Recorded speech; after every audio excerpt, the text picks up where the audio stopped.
Hello, today we are going to talk about Lilith and we're gonna summon her. And we also gonna do a curse. And we also gonna say when I think curses are justified. It's not really as widely justifiable as the occult community would think. I will also show you how I incorporate Islam into my summoning of Lilith and where I see Lilith in that framework.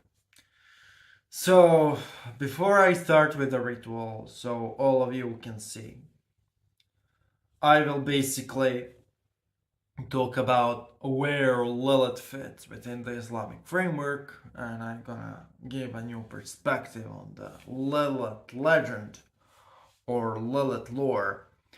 So, Lilith's lore is really simple. There is an aspect of Lilith's being as the Jinnic queen. She's a mix between human and a Jinn. She's the first prototype for a human woman, but she is also Jinnic in nature. So, according to legend, Jinn, Lilith, and Adam were in heaven, and they were having copulation. They were having sort of intercourse in heaven, and Lilith wanted to dominate Adam, and Adam wanted to dominate Lilith, and so Lilith used the names of God to escape heaven. And she flew away into the darkness where Samael awaited for her, and she copulated with Samael. And then she returned to heaven to find that Adam already had another wife. And this is where Lilith swore eternal vengeance against Eve and her descendants. So basically, this legend should not be interpreted literally. Of course, it should be interpreted metaphorically, because if it's taken literally, then it's all kind of funny, right? It's all kind of ridiculous. But the important message of this legend is that Lilith uses the names of God. Lilith uses divine names. Well, if Lilith uses divine names, what are divine names? What names is Lilith using? Why is Lilith using divine names? Okay, we're gonna talk about that for a second. And also, Lilith is an entity who told me to study divine names like 4 years ago. Okay. And I started studying divine names extensively, first Hebrew divine names, then Arabic divine names, until that research led me to Islam, and I converted. That was a really long process. I was studying Islamic philosophy and esotericism for a really long time, and that's a different subject. But we're gonna talk about Lilith again, okay? What is divine, okay? Divine is a supreme consciousness, the source of all consciousness, the source of all being. And the names of that divine consciousness are known as the divine names within Hebrew or Arabic literature. Now, in order to call Lilith, we need certain divine names pronounced in a proper way so that Lilith shows up without us being drained or exposing ourselves to risk. Tonight I'm going to summon Lilith for the purpose of a curse and protection of... Okay? So, now, in the context of basically spiritual evolution, Lilith can be summoned to teach the divine names and also to tell you how to use them, to tell you how to extract them and utilize them. Okay? So let's say I want to study divine name Adonai. I can summon Lilith to teach me how to use the divine name, to explain me the energies of the name, to explain me how it works, to explain me what are the servants of the name, to explain me what are Jinnic servants of the name as well as the angelic servants of the name. Lilith can explain how to use certain Bible passages in magic. She can explain esoteric meanings of those passages. She can explain which rabbis to consult on the additional sources we are not aware of. Lilith is extremely knowledgeable regarding Jewish religion. So if you want to know anything about Kabbalah or Jewish mysticism, you can call Lilith to help you explain that in a way you can understand. Okay? So what I'm saying here will be hated by a lot of people, because when you discuss occult community, you basically are constantly bombarded with people who are uneducated, who think that everything Hebrew or everything Arabic from that cultural context it's somehow propaganda, and if you consult any of those sources you are a bigot, religious lunatic, blah blah blah. Okay, now I'm gonna explain my procedure of summoning Lilith here. Now it has 4 steps. Step 1 is I raise the sacred space through pronunciation of certain surahs and divine names. Step 2 is I charge myself with energy through repetition of certain divine names. Step 3 is I summon Lilith. Step 4 is I tell Lilith what I want and I offer her some form of energy, either my own or I pay her through some offerings. I offer her certain things so that she has enough energy to manifest my request. Okay? So those are 4 steps. You can also tell any genie you summon to basically not give them offering right now. You're gonna give them offering once your request is fulfilled. But for the sake of this specific ritual, I am going to just offer them my own energy because I want to get my job done quickly here. I'm gonna also call King Paimon in a ritual because why not? It's gonna be ritual to protect. Let's start. Okay. Let's start now. Okay. Now I'm gonna raise the sacred space. By the power, and by the way, I am going to do everything relatively quickly, like in half of an hour. So for you other guys, I'm gonna explain. So when you raise the sacred space with the divine names, you recite the hymn and the conjuration until the space is actually raised. You feel the energy around you.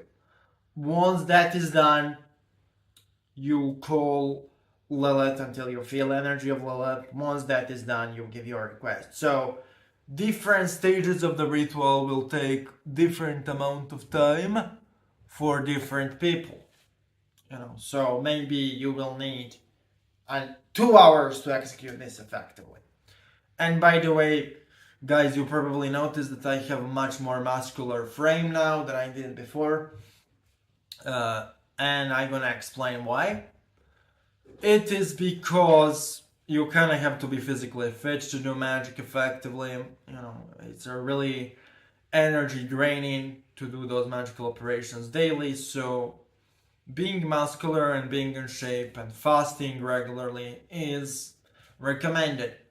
Now, what I also recommend is water fast before every magical operation, at least for 3 days. I already fasted previously, so I obviously am not recording the fasting. By the way, it is my personal stance, but that for 3-day water fasts, you don't need any electrolytes. If you want to go beyond 3 days, I recommend taking electrolytes, but for 3-day fasts, 3-day water fasts, drinking nothing but water and eating nothing, you can kind of survive it. It's a little bit uncomfortable, but you can survive it.